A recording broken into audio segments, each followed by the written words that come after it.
Welcome. You're listening to Ask the Doulas, a podcast where we talk to experts from all over the country about topics related to pregnancy, birth, postpartum, and early parenting. Let's chat. Hello. This is Kristin Revere with Ask the Doulas, and I am thrilled to chat with Suzzie Vehrs today. Suzzie is not only a doula, but also a childbirth educator and the founder of She Births Bravely. Suzzie's worked with hundreds of families on their journey toward childbirth and parenting. As a mom of two, Suzzie is passionate about empowering parents to make informed decisions about their birthing and parenting experiences. She uses evidence-based information and practical tools to help parents prepare for birth, whether that be at home or in the hospital, breastfeeding or bottle feeding, and early parenting. Her classes are designed to be inclusive, respectful, and supportive of all types of birth choices, including natural childbirth, medicated childbirth, and cesarean birth. Welcome, Suzzie. Hello. Thank you so much for having me. It's so fun to get to collab and talk with other doulas that I love and admire so much. Well, I am thrilled to chat with you, and our topic is an important one. We are going to chat about epidurals, and I love that you are so inclusive, similar to my doula agency, in that you support all types of birth and parenting goals and feeding goals. And I think there is a misconception even today, with increased awareness for birth doulas, that birth doulas are only for unmedicated births or home births, but at my agency, I'd say half of our clients want an epidural. So yeah, I can't wait to dive into this topic and hear your thoughts on epidurals, not only as a birth doula, but also as a childbirth educator. My clients are the exact same. And it's so funny because a lot of my moms look at that and they say 50% of moms are getting epidurals. Really? That many people want it? And the other 50% are saying oh my goodness, 50% go without epidurals? How do they do it? It's so great to see when people know what they need and are aware of you know what? I need to have an empowered birth is this. And the choice will be different for different moms, but as long as it circles back to that feeling of being empowered and being what you need to have a positive and empowering and bonding experience with your family, then the decision is right, yes or no, for an epidural either way. So I'm so glad we can talk about it because there's so many misconceptions about what it's like, what some of the risks are, and why people choose either direction. Exactly. And I find it interesting being in this work for coming on 12 years. I have clients that want an epidural for one baby and then want to try unmedicated or the opposite. So it is interesting. It's not just one mindset. You may want to have a completely different experience, whether it was just to experience the lack of discomfort in labor with an epidural, or to be able to move around, or sometimes of clients that the epidural just isn't working properly and they didn't have the greatest experience and had poor mobility. I mean, I have some clients that can get on hands and knees with support and get into all different positions based on the strength of that epidural and if they have feeling or not. And so it can really vary from baby to baby or individual. Yeah, absolutely. I'm curious about because I brought a bunch of data about the pros and cons, and I feel like numbers are so important as we're looking at exploring the fears some people have about epidurals and which ones are really founded and not founded. But I'm really curious, out of your mom, there's a statistic that I guess two statistics that I've seen I saw early on in my career, actually, even before I was a doula, when I was making these decisions myself. One is that 9 out of 10 women with an epidural get enough pain relief that they don't need additional medical support with pain. But then the other is that on average, an epidural lowers pain about 3.5 points on a pain scale. What do you see with your clients as far as how effective epidurals are? It honestly varies. And I think our bodies are all unique and different. And so people have different perceptions of pain. And so I think it honestly varies. I have clients who it's almost like a party, they feel so good. They're putting on music and makeup, getting ready for the birth. And others are still feeling discomfort. And, I'm doing hip squeezes and trying to get them into different positions. And I feel like as a doula, no matter how good the epidural is, that I'm working just as much with my clients that get different pain relief methods, including the epidural, as I do with my unmedicated clients. Yeah, I feel the same. I so celebrate when mothers can have the joy and excitement, and we can get to that place where the room feels like just exciting and is filled with that like really positive anticipation and comfort in the moment. But I don't necessarily, I think sometimes that's the expectation, is that like if I get an epidural, I'll be completely out of pain. And Right. But one thing that I think surprises a lot of people is that epidurals, even if they lower your pain, don't necessarily get you out of all of the pain or pressure, and that some people only get relief on one side of the body initially, or might have a window where they still have one spot that's very hard to get to. Those hot spots can be uncomfortable for clients. Yeah. Or even that as labor progresses, like some of that pain and pressure comes back, even if you're getting increased doses and having the anesthesiologist come back. So, and even the anxiety piece, even if you do get out of pain, if you're still like that mental aspect of how are you managing your emotions in labor become like very, very important, because just because the pain's gone doesn't mean the worry or the stress that it seems like a lot of my clients find themselves like very stressed out even after getting the epidural. And so that's something we get to work through and talk through, and nice to have somebody there where you can say like, is this normal what I'm feeling? Or help advocate if it means getting the anesthesiologist back several times in the room to get an epidural that's not working adjusted.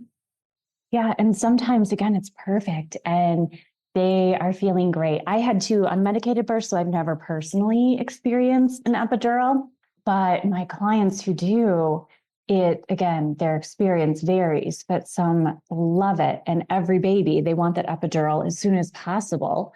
Or others want to delay the epidural and get as much movement, work on positioning until they feel like they need it. And when I started as a doula, there was a certain point when you could no longer ask for an epidural. And now, especially with laboring down being so common in the hospitals I work in, I find that clients can, if they're pushing for longer length of time and they're able to get an anesthesiologist in, then they can get an epidural when they're in the pushing phase. I've had it happen. And so where before it was kind of like, well, you're in transition, you have to get it now or you don't get another chance. And so that is also a beautiful option. And I feel like there's so many different reasons for getting an epidural. You mentioned the mental aspect of it. So there could be some trauma in the past where they really need an epidural to relax their body.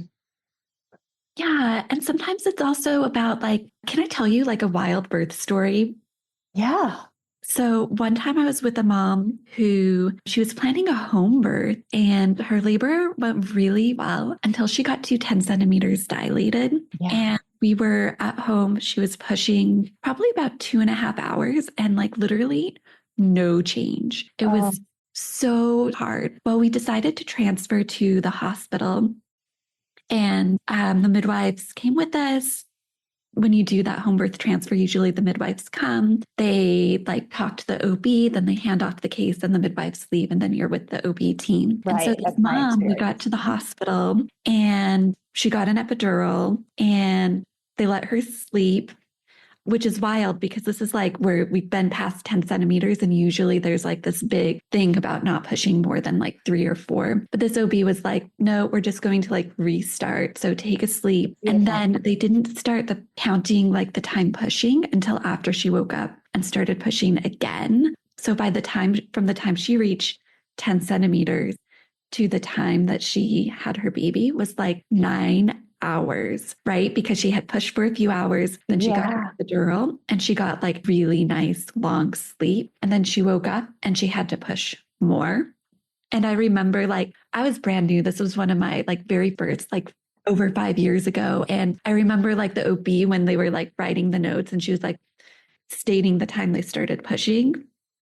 Like the nurse was like, oh, you started pushing at home. And the OB looked at me and said, no, they're starting now. And I was like, I'm just going to keep my mouth shut here because I think she's trying to help. And, I didn't want to get like the charting Right. wrong. But it was so interesting to see the OB advocate for the patient in that way. Like, hey, I know you want this natural birth and what you might need is time to rest and relax and wait. And it was amazing that she had this natural vaginal birth that started one way at home, that progressed very normally, that had a blip, an unexpected turn, but then still continued on even with the epidural. It was just sometimes like tools we don't initially think will be part of our plan end up being part of our plan. And that can be a good thing when we meet our needs as they evolve.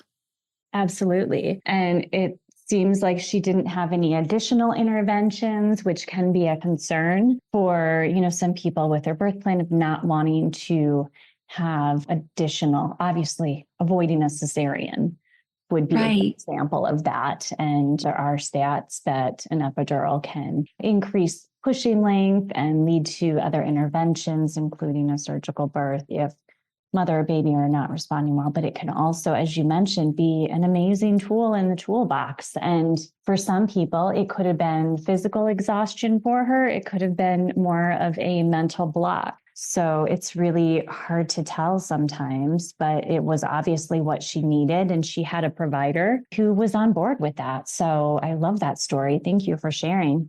Yeah, no, and I'm glad that you brought up some of the risks with the longer pushing. And should we talk more about some of the reasons why some people avoid epidurals, or sure, yeah, use them like on an as needed basis sometimes? Yeah, fill our listeners in as if they're taking your childbirth. Okay, yeah, I guess let's talk first about like the rare but real complications, long-term complications, and then the short-term, like more resolvable things for moms and babies. Is that okay? Yes, that'd be great. Okay. I know when people ask me about or when I ask people about what they're thinking about epidurals and why they're leaning towards one or against one, a lot of people tell me that they're worried about like long-term chronic things after labor. And the good news is that for things like chronic headaches, chronic backaches, things that might last 18 months or years after giving labor are super rare, but it's also important to know that they exist. Epidurals do go into that spinal space, right into your back. And so for things like a chronic headache, about 6 out of 1,000 people believe labor experience having headaches, and 5 out of 1,000 for the backache. So it's not a lot of people. The risk there is like super low. For some people, that's enough to say like, I want to see if I can avoid it. Absolutely. And again, everyone's got their different mindset and goals. And as I tell my students and clients, it is important to be flexible in birth. I'm a fan of calling a birth plan birth preferences in order to not feel like you have failed if your birth plans change, just like your home birth client is a perfect example. If she was not as open to different options like an epidural, she may have felt like she did not accomplish her goals and birth happened to her, but she ended up with a great scenario with a supportive transfer and got exactly what she needed. Exactly. Yeah. Let's see. Should we talk about like other serious and rare complications with epidurals as well? I feel like I don't want to like get too scary with any of the data, but I also feel like when you're making decisions, it can be really frustrating if you don't hear about this until after something happens and you're like, yeah. Oh. Have you ever had any of your clients have the spinal headache? No. Okay. So about 4 out of 1,000 people will have a spinal headache, which is actually quite treatable, but it's really like quite intense, but just 1 out of 200. So again, super rare. I've had clients with the back issue before. Yeah, just like very unlikely. There are other like short-term side effects that are more common. For example, when you get an epidural, it can drop your blood pressure. About 14% of women can have shivering, ringing in ears, dizziness, nausea, vomiting. Some people will get itchy, which can be the very shaky legs is very common. Yes. And then you're also at an increased risk of a fever with an epidural. About 7% of women who have the epidural for less than 6 hours will have a fever. But if you have it for 18 or more hours, that goes up to 36%. So if you're thinking about timing for an epidural, sometimes it does make sense to, like, even if you want an epidural, to try to get as far as you can without it, just because fevers, yes, they can be treated, but sometimes they do lead to cesareans, things like that, more difficult recoveries.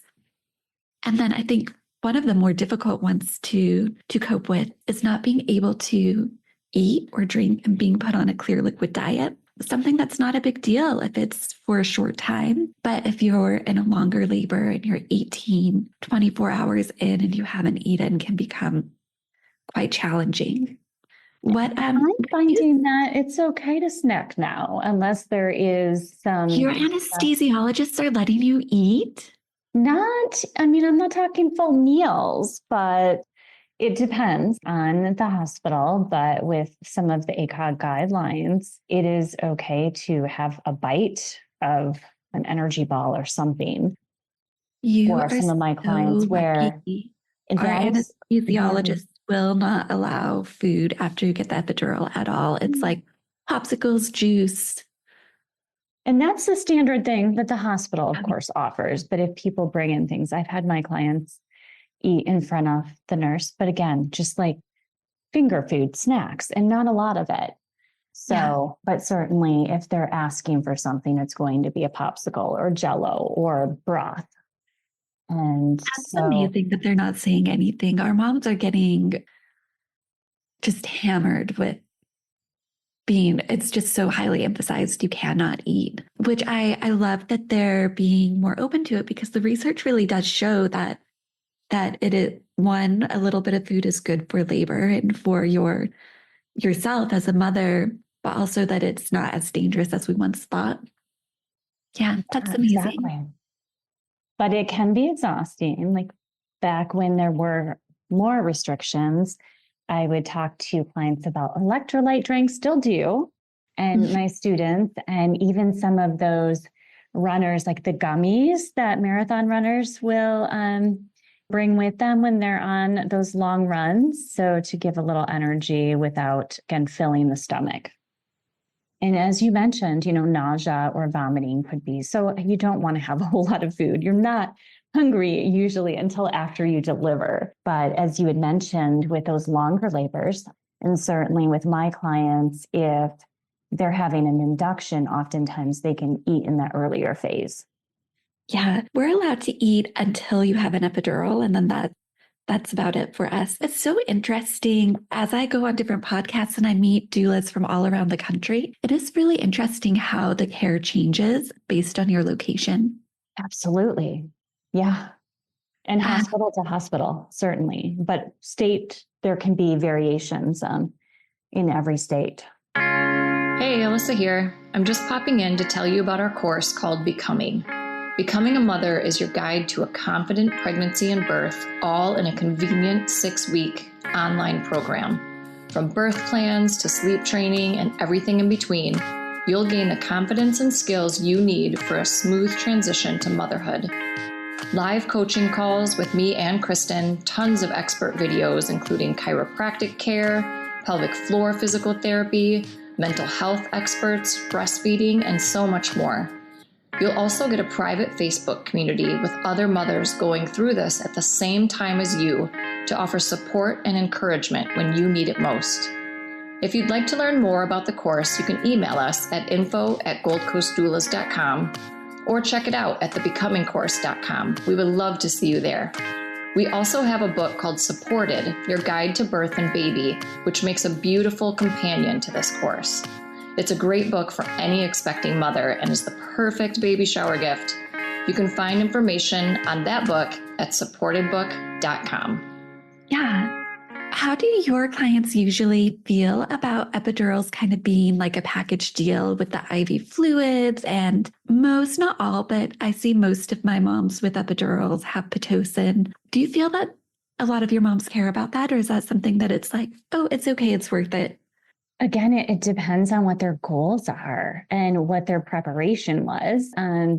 We have at Gold Coast, we teach hypnobirthing, and so that mind-body connection. And many of our students, their goal is at some point in labor, not all, but there are plenty of them in every class that want an epidural at some point, and then others are taking hypnobirthing for an unmedicated birth. And then we also have planned surgical births where they may have a fear of the surgery, want to be as relaxed as possible and use some of the breathing and mindfulness technique. And so I don't see those that have a plan necessarily having an issue with Pitocin because they won't necessarily feel it as they would if they were having an unmedicated birth. And certainly the IV is part of the package. So again, it just depends. Is this someone who wanted an unmedicated hospital birth as home-like as possible and then needed to have other interventions, which oftentimes I see Pitocin comes first, and then with the discomfort, some of my clients, not all, choose an epidural. And others are totally fine with Pitocin and managing that without having any sort of pain medication. Yeah, I see a lot of my moms. Pitocin's kind of like the moment where they switch to like, okay, I was fine before, but now I just really want to get comfortable. But I do have outliers who are like totally fine with the Pitocin and make it through even the induced labors without an epidural, which I think is important because sometimes like labor is mind over matter. In some cases, it's not always. Where there's always an element of that, right? And then sometimes there's additional things out of our control where it's like we just need to meet these emerging needs. But I really love how even your moms that are planning an epidural are working on their pain management skills and tools, because it is true that even if you have an epidural, you do have to get far enough into labor to get admitted, and you do have to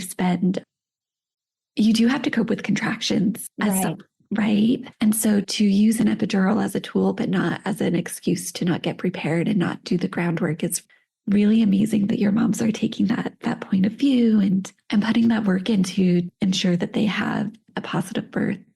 Yes. And as you had mentioned earlier in the conversation about some of your clients feel that pressure in pushing, which is good and can make it more effective. And others don't, which then can lengthen the amount of pushing. So breath work is so important, whether you can feel your pushes or need to be directed and have the 10 counts and so on, and have a lot of support on when the contraction begins. But I have clients with epidurals that can feel the start of a contraction and still really good. It varies. Well, and I feel like for a lot of people, as they're getting later into labor, as their baby's coming down really low, I hear a lot of moms start saying, like, I feel like I have to poop. And I'm like, okay, like, it probably is not poop, or maybe it is, but it's also probably your baby coming really low. And that's a good time for us to start talking about like paying attention to, is that feeling there all the time? Or is it coming and going? Is it getting stronger and weaker? Because a lot of times as you start paying attention to that feeling, it goes from being like, oh, just an abstract feeling to like, oh, actually this feeling is adjusting and changing. And that's what my contractions feel like now, is this pressure. And then as you're building awareness of like, and paying attention and you're tuning into your body, even with an epidural, a lot of moms can start to feel like, yes, this is when I push, and no, this isn't when I push. And this is when I'm in my break. And I think it can be very empowering to push with an epidural, even if it looks a little bit different than pushing naturally. Right. So we've talked about some of the risks and statistics. What are some of the benefits of an epidural?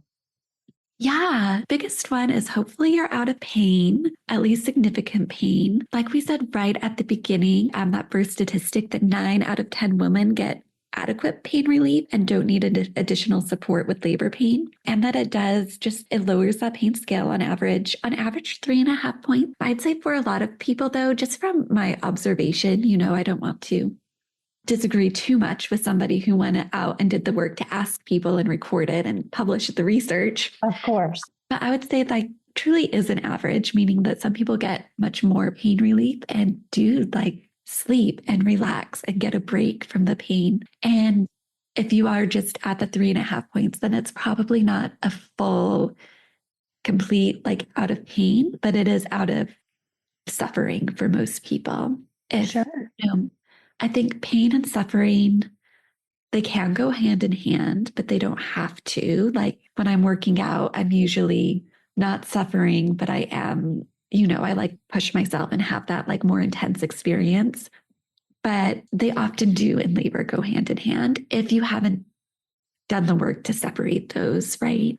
So I kind of lost my train of thought there, just saying that like 3.5 is significant, but it's not everything. So you have to I just hope that as moms are thinking about an epidural and setting their expectations, that to know it's okay and it's normal if you're like in some discomfort, or as long as you're out of that place where you're suffering, I'd say an epidural is a success.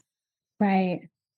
And then again, it can be positive for someone who experienced abuse or trauma to be able to open up and relax during birth. So that certainly is something that I have witnessed. Like once the epidural's placed, it's completely different. Yes. And I think anytime that we get a choice and we can have control, those control can come in different ways. For some people, control is learning how to work through contractions and feel grounded in that. And for other people, control is saying, that's not for me. I want the epidural. Right. And so whichever way people land on that is like getting the support around that is so important. Absolutely. And for some options, as far as pain management, a narcotic is not a good option for people. They don't want to feel out of body. They know they have negative reactions to certain medications. So they're not interested in something like Stadol or Demerol. And know that unless nitrous, which isn't offered in every hospital, is a good option for them, that they might go straight to the epidural and avoid something as far as other pain management options, like, again, that Stadol or Demerol. Right. One question that I get a lot from my moms is about breastfeeding and epidurals. I know some moms worry about, will getting an epidural affect their relationship breastfeeding? Are you okay if we talk about that real quick? Sure. From my point of view, I'm a research girl. I love being in the studies. And the truth is that there is a lot of mixed research about epidurals and breastfeeding success. Some says it makes no difference, and some says that it is a little bit more common to struggle with breastfeeding after an epidural. I think one thing that's really important to note, though, is that pretty much every baby after they're born will lose a little bit of weight. It is more common for babies who, if mothers have had an epidural, they've also had a significant amount of fluids throughout labor typically. And so sometimes these babies come out, like if you look at yourself and you've been on the epidural and you're like, oh, I look a little bit bloated, like my hands look a little bit bigger, my feet look a little bit bigger. Babies, fluids, yes. Mm-hmm. Babies can be bloated as well like that. Not that it's dangerous, but it is normal for babies to lose some weight. Typically, we say about 10% is normal, and we hope that they start gaining after that. If you have a baby that's breastfeeding and you're right around that 10%, and you had an epidural and you had a lot of fluid, it's probably a little bit less worrisome than if you did not have any fluids during labor, just because it would be normal. Just like you are shedding that extra fluid after labor, your baby's going to shed that too. So I do like to give people a heads up for that, because I see a lot of moms go and find their baby is like lost close to that, like 7, 8, 9%. And then it's like panic mode with all the interventions with breastfeeding and just lots of extra work with like adding extra pumping and extra pumping hours and extra check-ins and extra visits. And while it is good to keep an eye on it, it's also more normal if you have an epidural to be closer to that full 10% weight loss. Thank you for sharing. So any final tips for our listeners, Suzzie? I'm a mom that's had an epidural and has not had an epidural. Unfortunately, I did have a surgical birth after my epidural, and that was part of the reason that I decided not to do an epidural the next time. Even with that, I would say that when I look back at my birth stories, I wanted vaginal births both times, and I didn't get that both times. I only got it the second time. And yet I still don't regret meeting my needs at the time. I think part of that we make decisions as we're going through motherhood is that we come as we are, right? And it's okay for us to be imperfect, and it's okay for us to want tools and to use tools available, knowing that they have benefits, they have risks, and we might go through some of those moments that are the more difficult moments, or we might have moments where we choose something we initially wouldn't have. And that's okay. And we should be proud of ourselves in those moments for meeting our evolving needs. And we should also just recognize that we have the strength and capacity inside to meet the challenges that are ahead. I think some of that, like growth, is part of the labor process, no matter which way you give birth, that it can be positive, that it can be good, that you will bond with your baby, that you have this beautiful life together, no matter which way you gave birth. That would be my final words. Like, make a plan that reflects your values, get support around it, and then honor your journey no matter what it is. Excellent advice, Suzzie. Thank you. So how can our listeners connect with you? I'm on Instagram at SheBirthsBravely. You can also check out my website. I have a lot of in-depth articles about recipes, about nutrition, about different, like the pros and cons of different choices on my website. So if you have more questions, just reach out. There's a good chance we have resources that go in depth on a lot of the questions that people ask about labor and about the experiences before, during, and after. Lovely. And you're also on Facebook at She Births Bravely. And for our clients who may want to work with you in person, where do you serve geographically? I'm in Seattle. Excellent. Well, thank you again, Suzzie, and appreciate all of your information on epidurals. Thank you so much for having me. Much love to all you and all of your listeners. Thank you. Take care. Bye. Thanks for listening to Ask the Doulas. For more information about Gold Coast Doulas, visit us on our website, goldcoastdoulas.com. We're also on Instagram, Facebook, and YouTube. If you like this podcast, please subscribe and give us a 5-star review. Thank you. Remember, these moments are golden.